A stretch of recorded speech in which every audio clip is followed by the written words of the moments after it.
Most people are aware of the pointy end of the selection program where we release varieties, but the hidden part, the part that is one of the most important components, is parent selection. We have quite an extensive collection of parents available to us. We've got about 2,500 parents. Each parent gets assessed for its ability to pass on its favourable genes to its offspring, whether it's cane yield, sugar content, disease resistance, and we will cherry pick the best parents that we want to use each season. So it's kind of like matchmaking for sugarcane.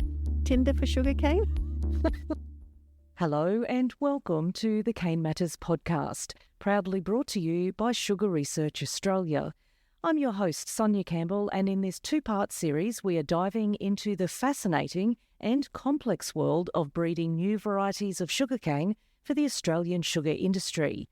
Our guide today is SRA's Northern Variety Development Manager, Dr. Felicity Atkin. Welcome, Felicity. Thank you very much, Sonia. Glad to be here. So we're sitting here today at SRA's Moringa station, south of Cairns in far north Queensland, which has been the main breeding facility for the Australian sugarcane industry for almost 100 years. I know, it's amazing, isn't it? It's the epicentre for our variety breeding for a reason, though. Here we have trial plots, laboratories, climate-controlled facilities, a juice lab and a crossing centre where we're about to discover is where all the initial magic happens. Yeah, so we are the point of, can I say, conception for the whole, pretty much the whole Australian sugar industry, where a new variety for the Australian sugar industry starts its journey. What is the first step in the meticulous process of creating a new variety? Where it really starts is your parent selection. Everyone focuses on the selection program, and most people are aware of the pointy end of the selection program where we release varieties, and that will be discussed in greater detail in part 2. But the hidden part, the part that is one of the most important components, is parent selection. If we don't continually improve the parent population, we'll be making the same crosses every time, and we won't be making any improvements. Can I use the analogy? Garbage in, garbage out. So you're not just randomly pairing up any two plants. You're looking for specific traits. Nothing is random at all. We have quite an extensive collection of parents available to us. We've got about 2,500 parents. They are a mixture of current commercial varieties. We also use some historical varieties, depending on what they have to offer. We have also experimental clones from each of the selection programs. So once a clone reaches a certain stage, we will introduce it into the parent population if it has the traits that we're looking for. We also have an active exchange agreement with at least 15 international breeding programs where we exchange germplasm for breeding purposes. So we have a lot of international varieties in our parent collection as well. Each parent gets assessed for its ability to pass on its favourable genes to its offspring, whether it's cane yield, sugar content, disease resistance. We look at the whole package and we will cherry pick the best parents that we want to use each season. So it's kind of like matchmaking for sugarcane. Tinder for sugarcane? So you've established their compatibility. How do you then decide which parents to match together? What we do is, from our short list of parents that we ideally would like to use, we see what parents are available on any given day. What we're looking for are parents where flowers are at that ideal stage for cross-pollination. We will take a sample of each of those parents. We will take a sample of the flower, bring it back to the lab, and we will do a pollen test. Every sugarcane flower is both male and female, but we assign a gender to each of those flowers depending on how much pollen is produced by the flower. If a parent doesn't produce enough pollen, we can't use it as a male, we use it as a female. How is the pollen test conducted? So we tease out the pollen grains from the flower and we stain it with potassium iodide. Any pollen grains that show up dark stained are full of starch, so they are nice and viable. And so we do an estimation of what percentage of the pollen grains are available are actually viable. Anything above 20% we will use as a male. Anything below 20% we will use as a female. So it's kind of like a tiny little botanical gender reveal under a microscope. That's a good way to put it, yes. And our parent collections are grown in both SRA plots as well as our photoperiod facilities? Yeah, so all the parents are maintained in the field. When we come to use them, we will either source flowers from the field itself, where the parents are initiated through natural conditions. And then we also establish a handful of approximately 200 parents each year into our climate-controlled photoperiod facilities, where we can get a lot of the reluctant flowers to produce usable flowers, I should say. So with the photoperiod facilities, we're able to give the sugarcane ideal conditions to initiate flowering so we can improve our success from what we can't get in the field. And I would imagine those climate-controlled facilities would be a bit of an insurance policy in terms of severe weather events and affecting those plots in the field. Yeah, so sugarcane is a bit of a diva when it comes to flowering. It likes precise conditions. What triggers sugarcane to flower is a decrease in day length by about 45 seconds every day. At this latitude here at Moringa, we start to experience that change in day length from the 14th of February, Valentine's Day, very appropriate given what we do, all the way through the 10th of March. So we've got a 25-day window of opportunity where the parents out in the field are triggered to flower.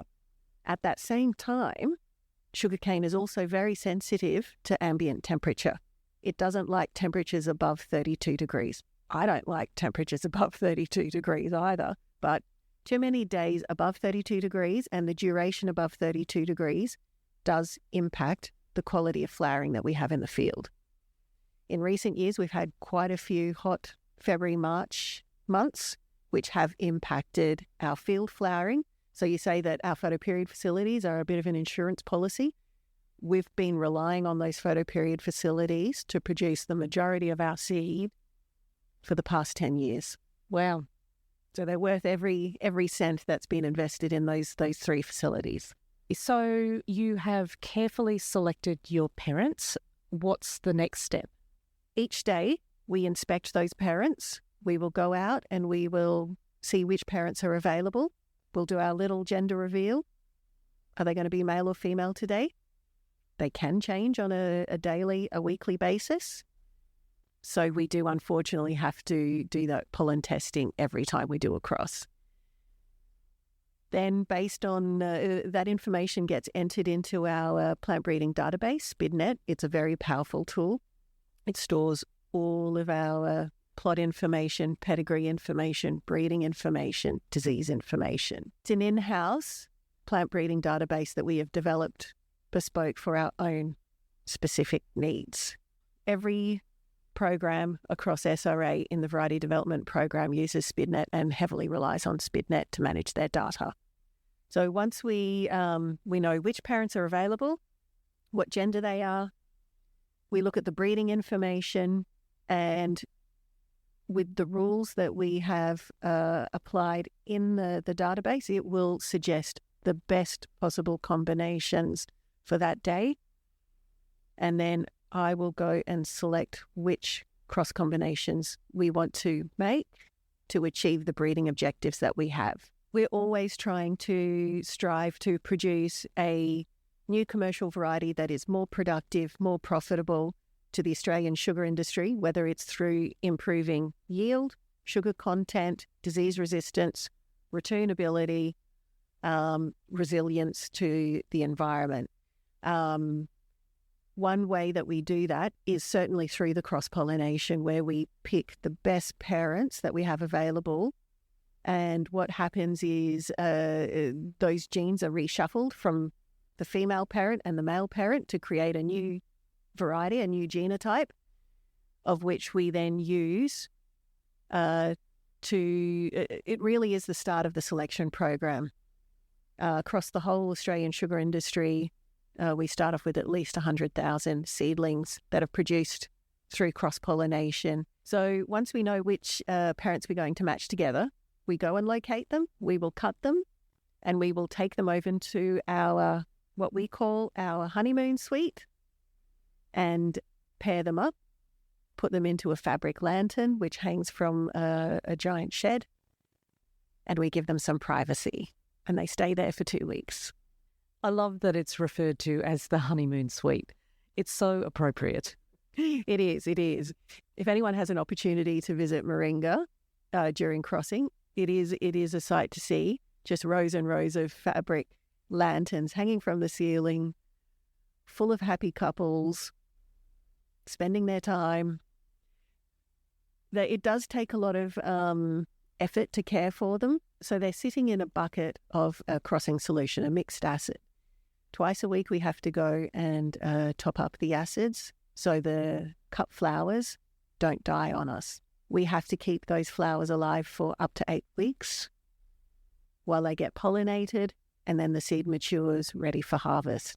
We close up the lanterns on a daily basis. So every morning, all the lanterns get closed because we want to ensure that that male is pollinating that female within the lantern. We don't want any pollen contaminating from outside the lantern. The male normally releases his pollen at around about 9-10 a.m. every day when we get a change in temperature and humidity. So the temperature starts to rise and the humidity starts to drop, and that's a sweet spot of where the two intersect that promotes the male to release his pollen.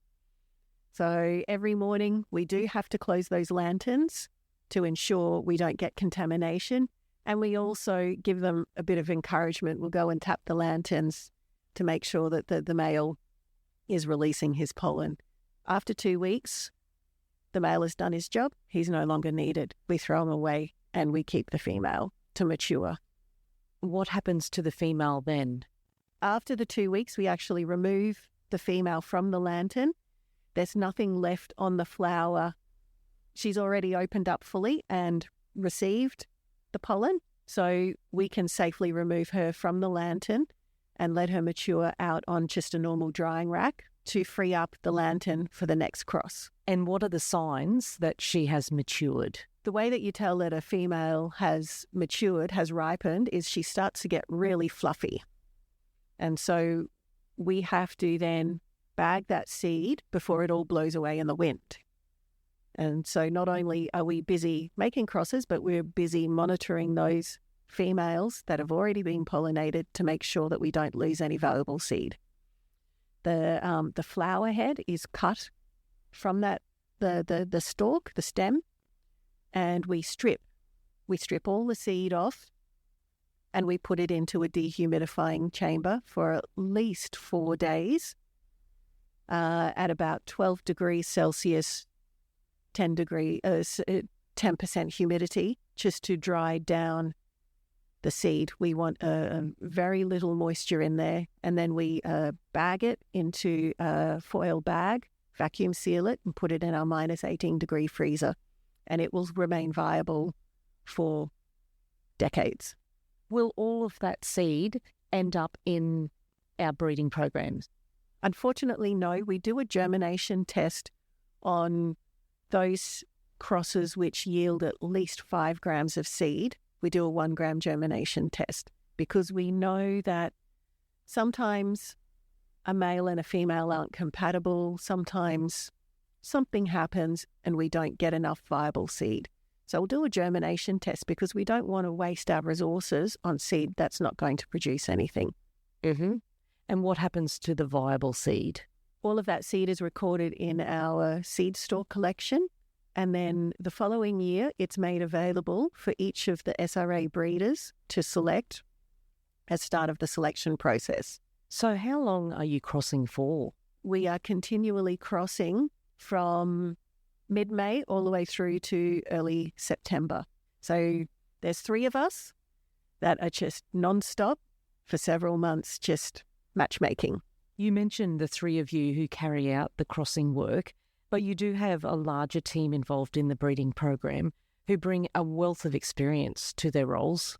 Yeah, well, some of our, we have some staff who have been with SRA for many years. One of my longest serving members of the team has been with SRA for 42 years, so she has a lot of knowledge. And yourself as well. How long have you been with SRA? I've been with SRA for 24 years, almost 25. I have been up here at Moringa overseeing the cross-pollination program and the Northern Selection program for 15 years now. So there's been a lot of change and a lot of activity in those 15 years. Well, that brings us to the end of part 1 of SRA's breeding process. Tune in for part 2, where we will take you through the selection process and how it's survival of the fittest when progressing a new variety to commercial release. A big thank you, Felicity, for joining me today. Thank you very much. And thank you to our listeners for tuning in. We hope you enjoyed our very first Cane Matters podcast. For more information on SRA and our breeding program, go to our website at sugarresearch.com.au or tune in for more of our Cane Matters podcasts.